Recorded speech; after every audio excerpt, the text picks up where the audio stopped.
আজ করছি একটু কাতলা মাছের কালিয়া। প্রথমে আদা রসুন পেঁয়াজগুলো ভেজে নিয়েছি, নেওয়ার পরে তার আগে একটু আলুগুলো ভেজে নিয়েছি, নেওয়ার পরে এবার টমেটো দিয়ে নুন মিষ্টি দিয়ে আলুগুলো দিয়ে এবার নাড়াচাড়া করছি। নাড়াচাড়া করে এবার ওকে একটু আদা বাটা দেবো, দিয়ে কষতে থাকি। কষা আমার প্রায় হয়েই এসছে। হওয়ার পরে এবার অল্প একটু জল দেবো, দেবো তো যেমন লাগে তেমন দেবো।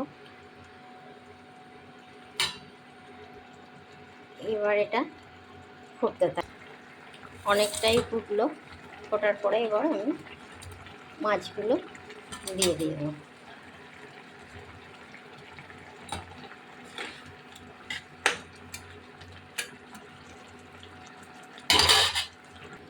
এইবার দেখতে থাকি কেমন হয়েছে।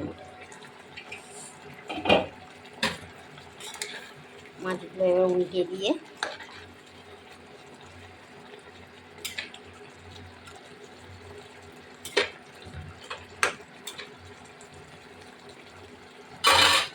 এতে অল্প দেবো গরম মশলা,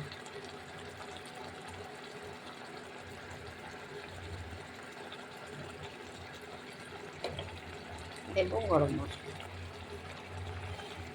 দিয়ে দেবো আবার একটু ঢাকবো। দেখি,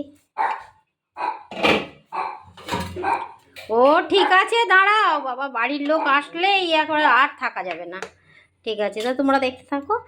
তাহলে এবার আমার পুরোটা হয়ে গেল আজকে কাতলা মাছের কালিয়া, লাল লাল ঝাল ঝাল।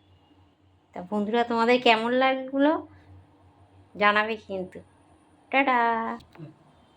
তাহলে আজকে হয়ে গেল কাতলা মাছের কালিয়া। টাটা।